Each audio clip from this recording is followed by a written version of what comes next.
I want to ask you something. What if you spent 18 years of your life writing, not for yourself, but for other people, building careers, creating bestsellers, giving voice to stories that weren't yours, and then one day you decided it was finally time to write your own story, the one you'd been carrying inside you for years, the one that was entirely, completely, undeniably yours? What would you do if someone stole that book? Not pirated it, not copied it, stole it, published it under someone else's name, put it in every bookstore in the country, with glowing reviews, with TV interviews, with another woman smiling on the cover who had not written a single word of what was inside those pages. That's what happened to Diana Mercer, writer, ghostwriter, mother, a woman who spent 18 years being everyone else's voice and none of her own. And when she finally found the right words to tell her own story, someone took them, put another name on the cover, and then tried to destroy Diana when she dared to tell the truth. But there's one thing that people who steal words never understand. Words have an origin. Words have a date. Words have a fingerprint. And Diana Mercer knew exactly where hers were. Stay until the end. This one will stay with you. I remember exactly what I was doing when my life changed. It was a Tuesday in March, 7:40 in the morning. I was standing on the 12th floor of our office in Midtown Atlanta, looking out the glass wall at a view I had personally picked out because of the light. This is city lina clear morning outen. I had a cup of coffee in my hand, still hot, and a smile on my face that I didn't know yet would be the last one for a very long time. I had built Donovan and Webb Financial Consulting from the ground up, or close to it. Because Marcus came in 2 years after I already had my first clients locked in, 15 years in the financial industry, 8 as majority partner. We managed the wealth of 142 clients. Total portfolio under management, $470 million, 470 million? I knew the names of my clients' kids. I knew which one was afraid of flying, which one had gone through a bad divorce the year before, which one needed a call on their birthday because family had drifted away. I didn't just manage money. I managed trust. And to me, that was the difference between a consultant and a real professional. Marcus always said I was too sentimental for this business. He was right, just not for the reason he meant. At 8:02, my phone buzzed. I set the coffee down, picked up the phone, and saw the name on the screen, Elliot Crane. Elliot was our biggest client, 72 million under management. Founder and chairman of the Crane Capital Group, a man I'd known for 11 years, who had referred me to 7 other clients, who had called me when his daughter needed advice about her first apartment investment. The message said, "We need to talk today, purse. This isn't about returns." My first thought was, something's wrong with his portfolio. Maybe the rebalancing we did last quarter, that's probably it. I wrote back, of course, "Elliot, I'm free at 10. He responded in under 30 seconds, "Not at the office." Morton's, 10 o'clock. Morton's was an upscale steakhouse 3 blocks from our building. Elliot had never met me there. We met at the office, informal meetings, or at industry events. A steakhouse at 10 in the morning on a Tuesday, alone. I put the phone in my pocket, finished my coffee, and thought, this isn't going to be an easy conversation. I had absolutely no idea just how hard it was going to be. I got to Morton's at 9:58. Elliot was already there. Gray suit, no tie, no expression on his face. I sat down across from him and said, "Elliot, good to see you. What's going on?" He looked at me for about 3 seconds without saying anything. Then he reached into the bag beside his chair, pulled out an envelope, and slid it across the table toward me. I opened it. It was a formal contract termination notice. My hand froze on the paper. I looked up at him. "Elliot," Rachel, low voice, steady, "I've received information, serious information, about how my portfolio has been managed over the last 18 months. About transfers I never authorized. About allocations that benefited a third party I don't know. And about decisions that cost my portfolio significantly more than the losses I was told about. The world stopped. I heard the words, but it took me a moment to process them. Like he was speaking a language I didn't quite recognize. "Unauthorized transfers?" I repeated.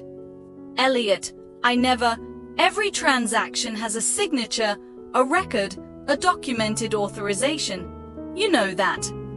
You've seen the quarterly reports." "Rachel," he raised his hand gently. "I didn't come here to debate. I came because you called me when my daughter needed help, and I thought you deserved to know before you read it somewhere else. Before I read it somewhere else. Elliot, what's about to happen?" He stood up, tucked the bag under his arm, and said, "My attorney has already been in touch with the regulators. I'm not the only complaint," and he walked out. I sat there in the chair, with the open envelope in my hand, in the middle of a Midtown Atlanta steakhouse, completely alone. The waiter came over and asked if I'd like to order something. I said no. I couldn't even remember how to do that. I got back to the office at 11:30. When the elevator opened on the 12th floor, I saw 2 things at the same time that made me stop dead. First, Marcus was in the conference room with 2 men I didn't recognize. Suits, folders on the table. Second, our receptionist, Diane, looked at me with an expression I had never seen on her face in 7 years of working together. A mix of panic and pity. She walked over and said quietly, "Rachel, they arrived at 10. Marcus told them to wait in the room. He said you were aware? Aware of what?" She dropped her voice even lower. "He said you and he were working through a disagreement. That they were here about the firm's regulatory license. The firm's regulatory license." I turned toward the conference room. Marcus saw me through the glass. He didn't look away. He just watched. With this blank, almost bored expression. And in that moment I understood that those men weren't his lawyers. They were FINRA investigators, the Financial Industry Regulatory Authority. And they weren't there for Marcus. They were there for me. The meeting lasted 2 hours and 20 minutes. They showed me documentation I had never seen, transfer records, statements from an account linked to Donovan and Webb's registration in my name, with my digital signature, 2-factor authentication, IP address from a device registered on the firm's system, everything perfectly documented, everything perfectly false. Someone had created a shadow account in my name, had moved nearly to $0.3 million over 18 months, had built a digital trail pointing straight at me with a precision that could only come from someone who knew every single detail of how our internal systems worked. There is only one person in the world with access to all of that. When the investigators left, I stayed alone in the conference room, looking at Atlanta through the panoramic window. Then I picked up my phone and called my son, Thomas, 19 years old, Georgia Tech. He picked up on the second ring. "Mom, what's up?" I took a slow breath and said, keeping my voice as steady as I could, "Everything's fine. I just wanted to hear your voice. Love you, kiddo. Love you to Mom. Is everything really okay?" It will be. I hung up and stared at the phone. It will be. I have to make sure it will be. It was almost 2 in the afternoon when Marcus came into the conference room. He closed the door behind him. No rush, no visible concern. He sat down across from me, crossed his arms, and looked at me with that expression I'd seen 1,000 times over 12 years, the one that says he thinks he has complete control of the situation. "I imagine you have a lot of questions," he said. "Just one," I said. "Why?" He tilted his head slightly, like the question was naive. "Business, Rachel. Plain and simple. The firm outgrew a 50-50 agreement. I have a better plan for it, and you were the only thing standing in the way. You set me up. A regulatory trap. I documented irregularities." He made a casual wave with his hand. "The interpretation is yours." I stood up slowly, pressed my hands flat on the table, looked him straight in the face. 12 years, Marcus, he didn't answer. "You have an 8-year-old son," I said. "And one day he's going to grow up and ask you what you did to get where you are. Think carefully about what you're going to tell him." He stood up too, hands in his pockets, and said, with a coldness I had never noticed in him before, or maybe it was always there and I just didn't want to see it, "I'll tell him I did what was necessary." Exactly way to walk it out, Howard. I stood there, and for the first time since that morning, the anger arrived, not as an explosion, not as tears, but as something cold, precise, and absolutely clear. He spent 12 years teaching me to trust him. I'm going to spend however long it takes figuring out exactly how he did this. And when I have every single piece, I'm going to hand it all back. With interest. Rachel Donovan had just lost the office, a suspended license, her biggest client, and 12 years of trust, all in less than 7 hours. But she still had 3 things Marcus Webb had forgotten to factor in. The first was her son, who couldn't watch his mother fall apart. The second was a near photographic memory of every single transaction she had, or hadn't, authorized over the past 18 months. And the third Marcus would only find out about when it was already too late. I didn't sleep that night, not out of despair, by design. By 11 o'clock I was sitting at my kitchen table in Buckhead, with 3 archive boxes stacked beside my chair, a laptop open and a pen I chewed on so much the cap was unrecognizable. I had a rule I'd followed since the very start of my career. A rule my first boss, a man named Gerald Park, who spent 20 years at the SEC before opening his own consultancy, had taught me in my 2nd month on the job. He said, "Rachel, document everything. Keep everything. Every authorization, every relevant email, every important call, everything has a physical backup. Not because you distrust people, because the world sometimes distrusts you." I had followed that rule for 15 years without ever needing it, until now. I started at the beginning. Grabbed the first documents from 22 TR when, according to FINRA, the irregular movements would have started. Every transaction authorization has a date, a signature, a counter-signature, and a protocol number. Every digitized transaction has a system access timestamp. Every confirmation email has a header with the originating IP. I drew a timeline on a blank sheet and started filling it in. By 2 in the morning, I had covered the first 6 months of 2022. By 4, the full year. There were 18 transactions flagged by FINRA as suspicious. I had found documented authorization for 16 of them, real authorizations, with my signature, my date, during business hours, on devices I recognized. 2 transactions had no match in my physical files. 2 transactions that, according to FINRA's documentation, had been authorized with my digital signature. I circled both in red. Then I looked at the first one. Date: September 14th, 2023, Thursday. Time of authorization recorded in the system, 3:47 a.m. I stared at that timestamp for a long time. 3:47 in the morning. I picked up my phone and opened my digital calendar.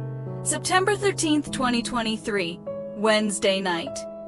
Annual Conference of the Financial Planning Association, Nashville, Tennessee. I had left Atlanta on the 12th. 3 nights at the Westin Nashville. Documented hotel check-in, corporate credit card. Opening dinner on the 12th with 42 other industry professionals. September 14th, 2023, Thursday. Confirmed panel speaker at 9 o'clock.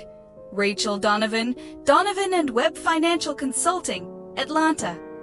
I was in Nashville with hotel confirmation, event registration, cameras, badges, attendance lists, and someone had authorized a $4-100- and $80,000 transfer at 3:47 in the morning using my digital signature from a device registered on the firm's system, a device I was not using.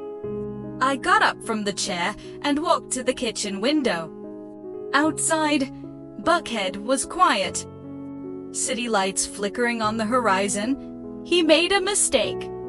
Just one, but it's enough. It's the thread.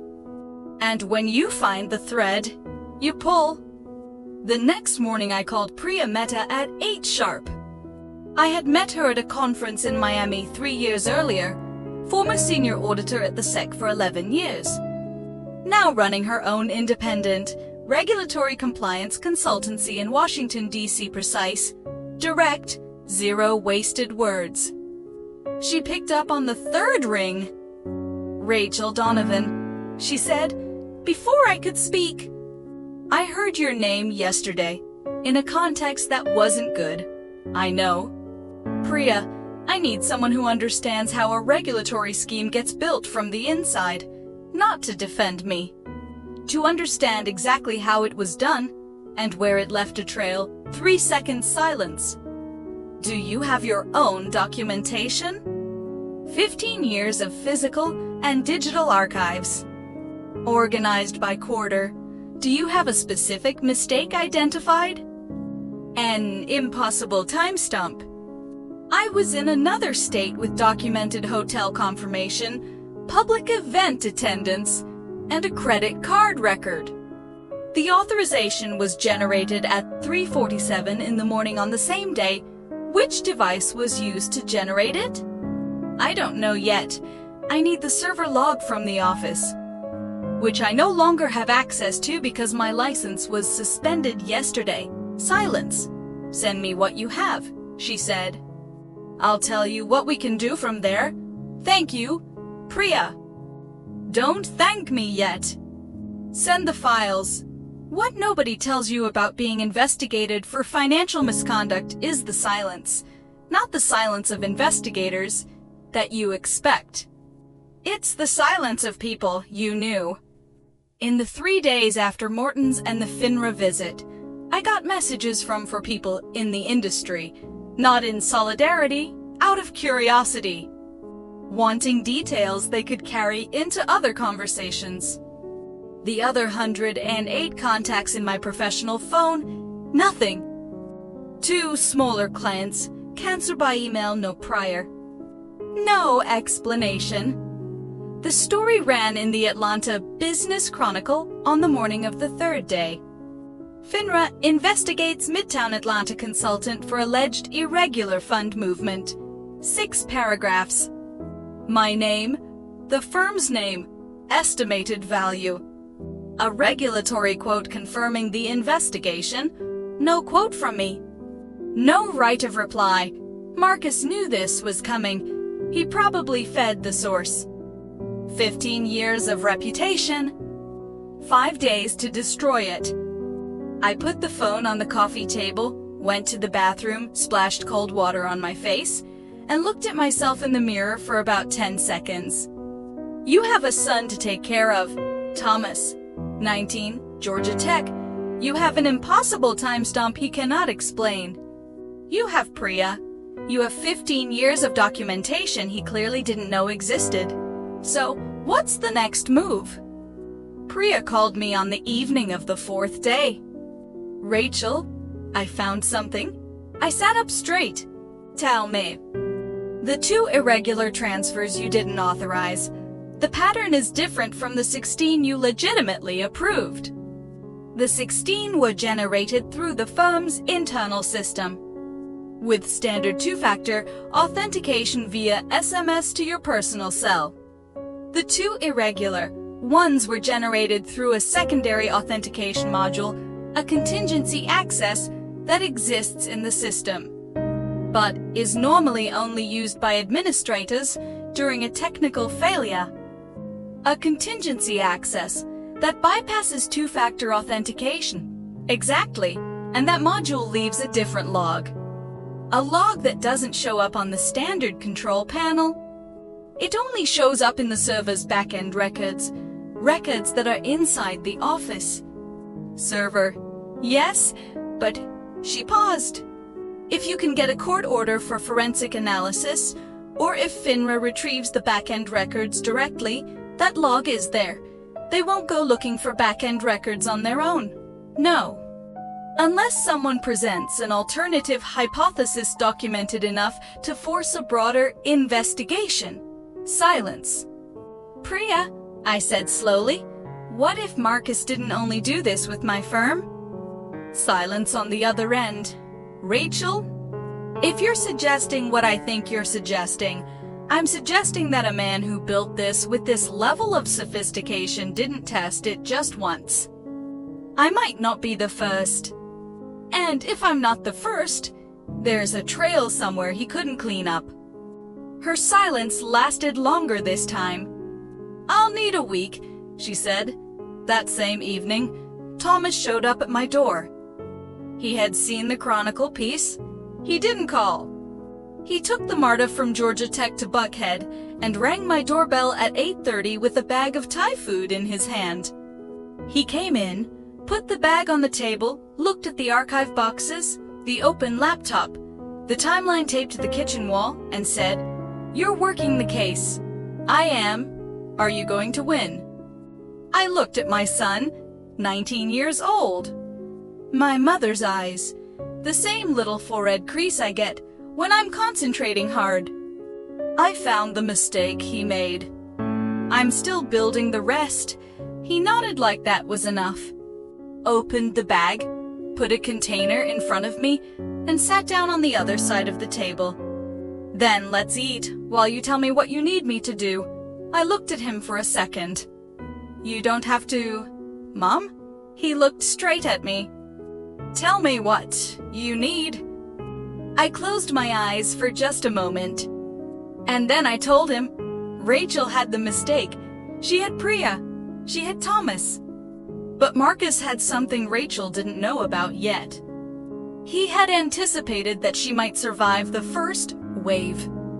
And he had prepared a second one. 3 days after Priya started her research, Rachel woke up to a call from the firm's attorney.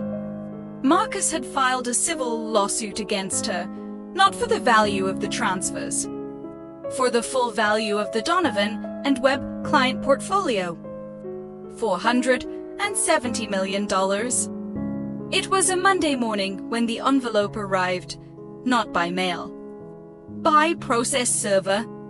9:16 in the morning, firm knock on my front door, woke up the neighbor's dog. I opened the door. The man handed me the envelope. I confirmed my name. He left. I went to the kitchen table, my war room, and opened the envelope standing up.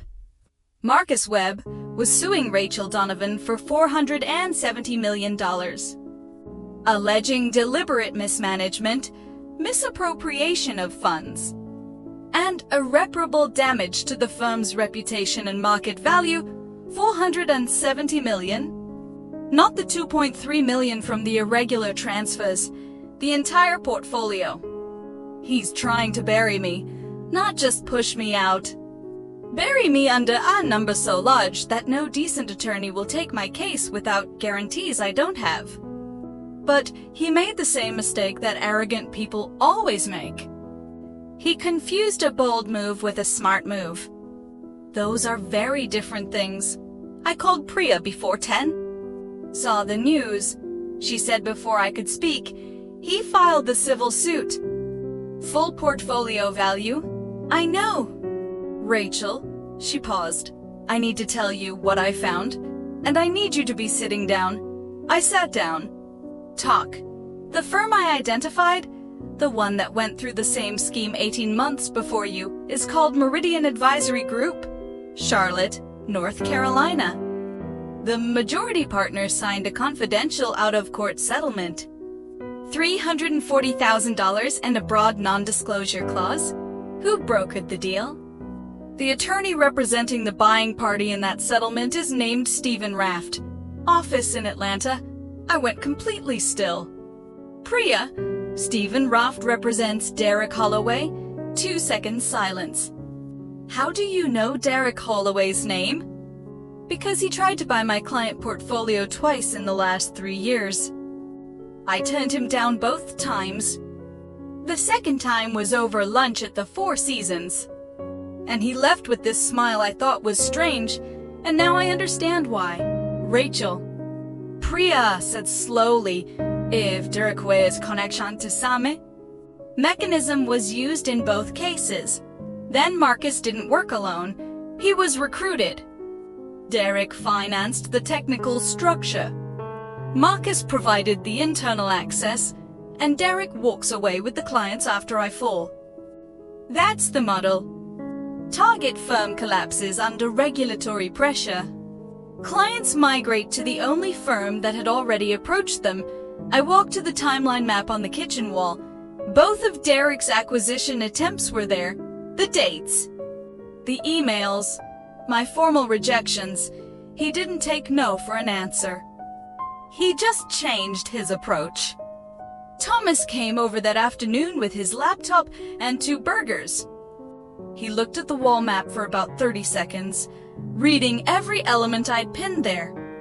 Then he turned to me and said, "You've got to parallel axes. The financial axis, transfers, amounts, dates, and the strategic axis, the acquisition attempts, the settlements, the connections. You need a third one." Which one? The technical one, the mechanism.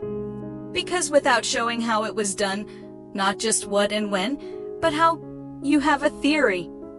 With the how, you have proof. Systems engineering student at Georgia Tech, 19 years old. The contingency authentication module, I said. Exactly. If that module was exploited in both cases, there's technical documentation about it at the software developer's end. And if the module was accessed without authorization, the developer has a log of that. Federal regulation requires it. I looked at my son. I had raised someone smarter than I deserved. The next morning I met with Daniel Cho, a financial regulatory attorney that Priya had referred me to. Small office on the 20th floor on Peachtree Street. No receptionist. Daniel Cho, 52, graying hair, cup of green tea, the expression of a man who had seen a lot and was rarely surprised. He read the documents I brought. 40 minutes. I didn't say a word. When he finished, he put the papers down, took off his glasses, and looked at me. The civil suit is a distraction. You know that. I do. The goal is to drain your resources and attention while the regulatory investigation moves forward. Most people focus on the civil suit because the number is terrifying. That's what he's counting on. I'm not focusing on the civil suit. I'm building the alternative hypothesis. He looked at me for a moment. Tell me the hypothesis. 25 minutes. He didn't interrupt once. When I finished, he said, "You need 3 things for FINRA to reopen with expanded scope. First, the server backend log showing the contingency module was accessed. Second, documented connection between Marcus Webb and Derek Holloway predating the scheme, not contemporaneous, prior. Third, technical similarity with the Meridian case in Charlotte. Carol Stanton signed a non-disclosure agreement regarding the settlement terms, not the technical mechanism of the attack. If the mechanism in Charlotte is technically identical to Atlanta's, and forensic expert documents that her NDA doesn't cover it," I leaned forward. "You're saying I can obtain the technical logs independently of the agreement she signed?" "I'm saying that if you get a court order for forensic analysis of your own server, which is reasonable given that you're the accused and have the right to exculpatory evidence, you have a path, and the prior connection between Marcus and Derek." Daniel opened a drawer and pulled out a legal pad. "That," he said, "is what I'm going to find out. It took 6 days." On the morning of the 7th, Daniel called me at 7:40. "Rachel, I found the prior connection. Tell me, Marcus Webb and Derek Holloway were colleagues at Mercer Capital Group, Atlanta, 2007 to 2011. Marcus was a senior analyst. Derek was director of business development. They worked together for 4 years before you ever met Marcus. Before I met Marcus. Before we founded the firm. Before any of it. More than that. I found an archived corporate email from Derek to Marcus dated December 2010. What did it say? When you have your own operation, call me. I have an idea that could work for both of us when the market is right. The silence that followed was the longest of my life. December 2010, I had met Marcus in March 2011. He had proposed the partnership in August 2011. Daniel, yes.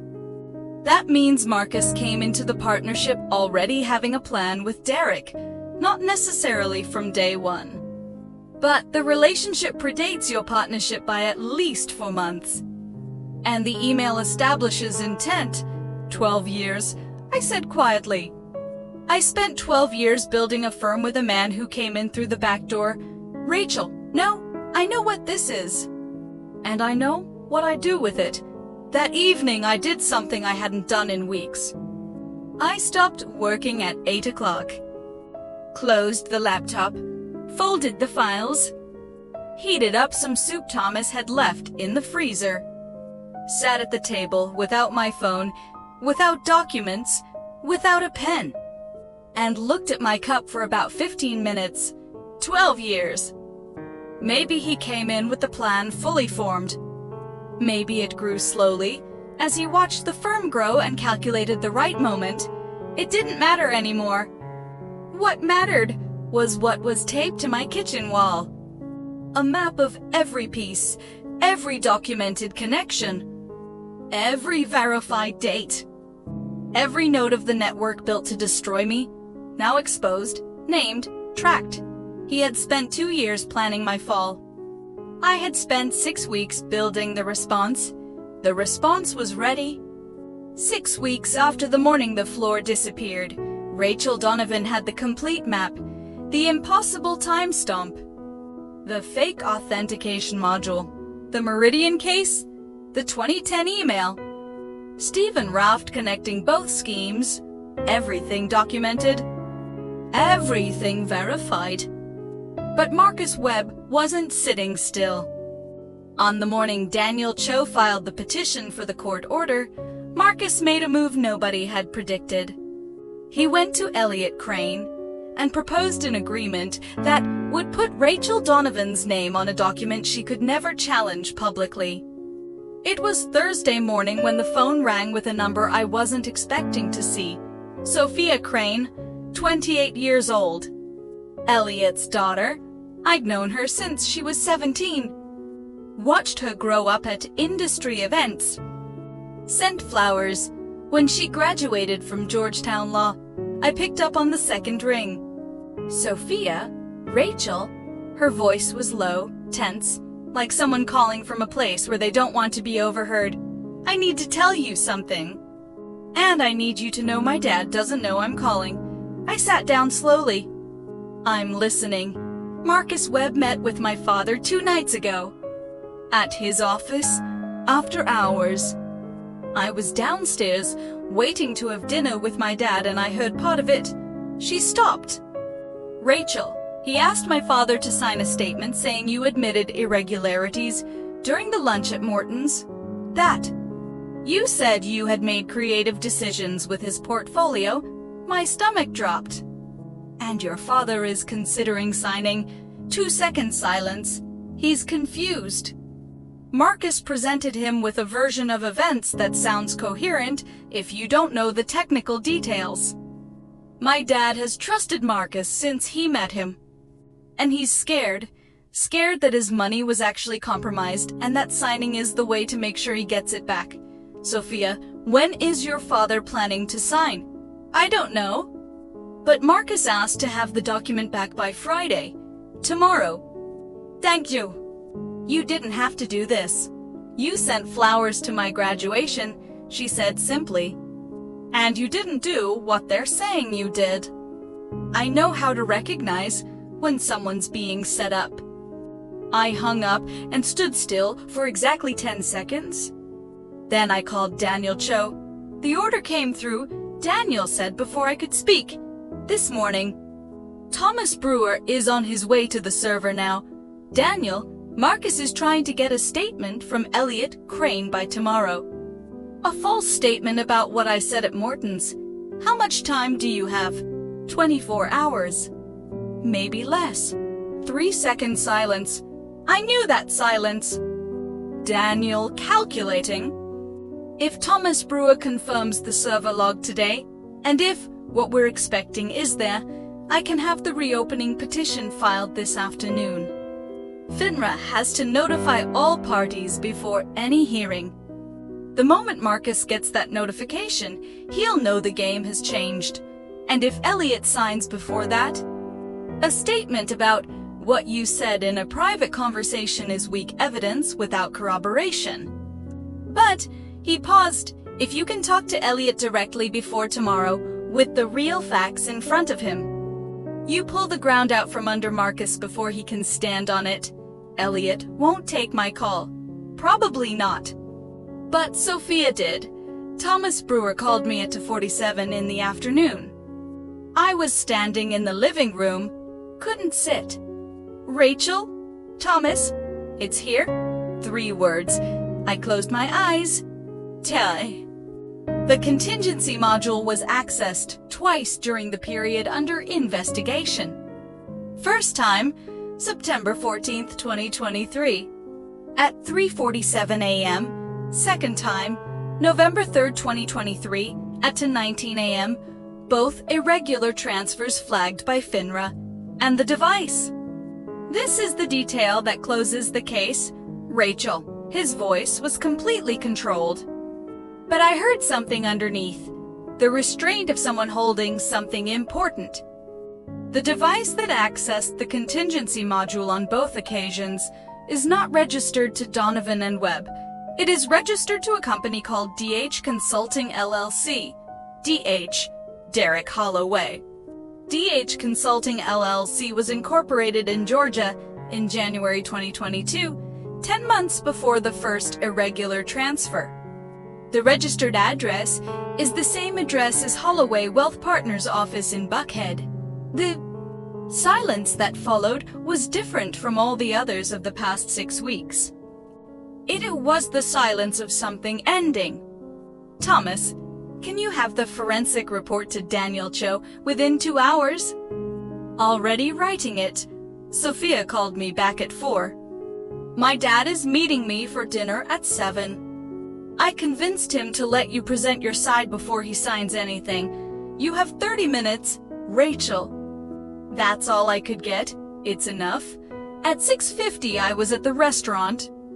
Sophia was already there, beside her father. Elliot Crane looked at me as I walked over with an expression that mixed discomfort, guilt, and the stiffness of a man who had made a decision and didn't want to be talked out of it. Primera satedom. Put a thin folder on the table. Not thick, not intimidating, thin. Elliot, I'm not here to ask you to trust me. I'm here to show you what actually happened. You've known me for 11 years. All I'm asking for is 30 minutes. He looked at the folder, then at me. 30 minutes, he said. I started with the timestamp. Explains what he'd meant by it. Laid out the Nashville hotel record, the conference badge, the attendance sheet. Then the server log. No jargon. Just, this device accessed the system at this time. This device belongs to this company. This company belongs to Derek Holloway. Then the 2010 email. Marcus and Derek. For months before Marcus proposed the partnership to me. Elliot stared at the email for a long time. You're saying Marcus came into your firm. I'm not saying anything. The documents are saying it. I'm Jahir Wandkit. After about 2 minutes, Elliot Crane picked up his folder, the one Marcus had left with him, and gently pushed it to the center of the table, away from himself. I'm not signing this, he said. I breathed slowly and said nothing. Rachel? Primera apologise? I should have called you first. Elliot, you were deceived by someone who spent years building credibility specifically to be able to do this. That's not weakness on your part. That's his skill at lying. He looked at me for a moment. What do you need from me? For now? Nothing. Let FINRA do its work. I stood up, thanked Sophia with a look, picked up my folder, and walked out. Outside, Atlanta at night was warm and clear. I walked to my car, sat down, closed the door, and sat there for about 30 seconds with my hands on the wheel. One piece at a time, that's how you rebuild something. The hearing was scheduled for a Tuesday in May, 6 weeks after the reopening petition. Conference room at the FINRA regional office in Atlanta. 10th floor, long table, acoustic panels. 2 windows with the blinds half shut. I arrived with Daniel. Marcus arrived with 2 attorneys I had never seen. Derek Holloway was not present. We found out later he had hired criminal defense counsel the week before. Someone had warned him the scope had changed. The FINRA investigator running the hearing was Patricia Wynn, 55, short white hair, eyes that didn't miss a thing. 18 years at the SEC before FINRA. She opened the hearing with one sentence. This hearing has been reconvened with expanded scope based on evidence presented by the originally investigated party, suggesting a pattern of conduct that goes beyond the initial case. We'll begin with the forensic server log. Marcus looked at his attorneys. I looked at the table in front of me. Thomas Brewer presented the forensic report in 42 minutes. Every line of the log. Every timestamp. Every access record from the DH consulting device. The technical comparison with Meridian in Charlotte. The identical contingency module signature in both attacks. Patricia Wynn asked precise technical questions. Brewer answered every one without hesitation. Then Daniel presented the complete timeline, the 2010 email. Both acquisition attempts by Derek, Stephen Raft connecting Charlotte and Atlanta. The entire scheme chronology rebuilt month by month. When Daniel finished, Patricia Wynn took off her glasses, set them on the table, and looked directly at Marcus Webb. Mr. Webb, the opposing counsel has presented evidence that the device which accessed the contingency module on both investigated transfers is registered to a company connected to Derek Holloway. Would you like to comment? One of Marcus's attorneys leaned forward. My client reserves the right. I didn't ask your client. Patricia said, with a calm that was more cutting than any anger. I asked Mr. Webb. Marcus stared at the table. 10 seconds. 20. He didn't answer. Patricia Wynne put her glasses back on. We'll take a 15-minute break. During the break, I stepped into the hallway to get some water. Marcus came out a moment later, alone, without his attorneys. We faced each other in the hallway like two strangers who had shared a space for too long. Tie slightly loosened. Eyes with an expression I had never seen in him before. Not regret. Exactly, but the look of someone recalculating damage on an equation that had gone wrong. He stopped. I stopped. Neither of us said anything for a moment. Then he said, quietly, "You were faster than I calculated." "No," I said. "I was exactly as fast as I needed to be. You just didn't know me as well as you thought you did." He kept looking at me. "What do you want, Rachel? An apology?" "No. I want you to walk back into that room and understand that what you did has a name, has weight, and has consequences. And that an apology doesn't change any of those three things." Pause. "What about the firm?" he said. "What are you going to do with it?" I picked up my water, straightened up, and looked at him one last time. "Keep building it." Without your name on the door, and I walked back into the room. The settlement came 3 weeks later. Marcus Webb accepted the regulatory terms to avoid criminal prosecution. Permanent suspension of his financial market operating license. Full cooperation with the Derek Holloway investigation and restitution of funds to affected clients. The civil suit against me was dropped the same day. Derek Holloway was indicted by the Department of Justice in coordination with the SEC for weeks later.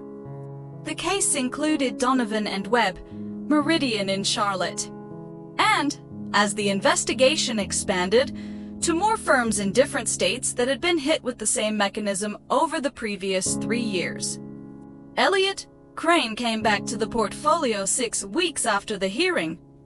He called one morning, no warning, and said, "Are you still managing wealth or just prosecuting people now?"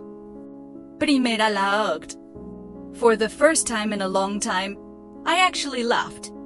Both, apparently. Then send me the contract back. The firm's license was fully reinstated.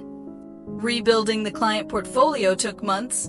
Not every client came back, and I accepted that. Some had migrated, some had grown uncertain, some simply didn't want to revisit what had happened. But the ones who came back by choice. And that was worth more than the ones who had stayed out of inertia. The firm was renamed in August, Donovan Financial Advisory. No second name on the door. On the night of the new office opening, Thomas came straight from Georgia Tech on the train, again without warning, and showed up at the door holding a cheap bottle of champagne and a wide smile. "You won," he said. "We documented. I corrected. There's a difference." He put the bottle in my hand and stepped inside, looking at the empty walls. The box is still to be unpacked. The new nameplate on the glass door. "Feels smaller without his name," he said.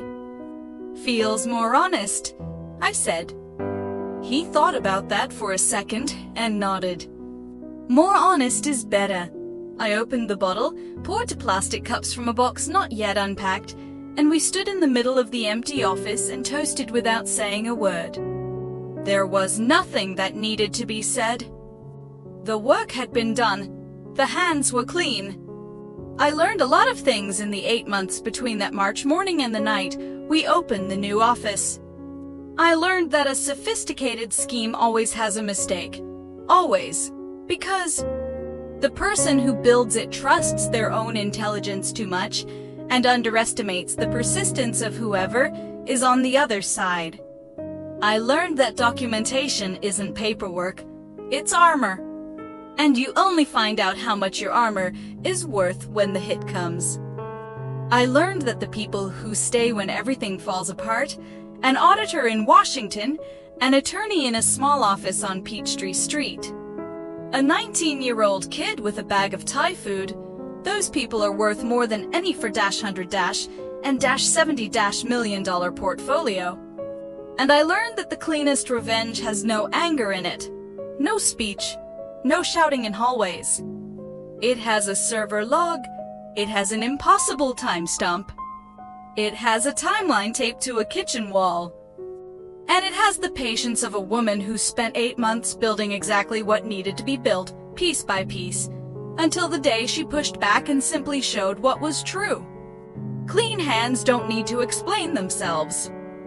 They just need to show up. Hook de fechamento, TRF 014, TH Clean Runs gravado pelo avatar de introdução. Apenas áudio, sem imagens. Duração, aproximadamente 40 segundos. If you made it to the end of this story, you already know what Rachel proved. That the most powerful thing you can do when someone tries to destroy you is not to scream, not to beg, and not to fall apart. It's to sit down at a table, open a box of files, and build the truth back piece by piece until there is nothing left to hide. She didn't win because she was lucky. She won because she was prepared before she ever knew she needed to be. And that's the part that should stay with you. If this story hit you the way we think it did, drop a comment below. Tell us the moment that got you the most. And if you know someone who's been through something like this, share this with them. Sometimes people just need to see that clean hands always find their way back to the surface. We'll see you in the next file, the Retribution file. Justice is never lost. It just needs to be documented.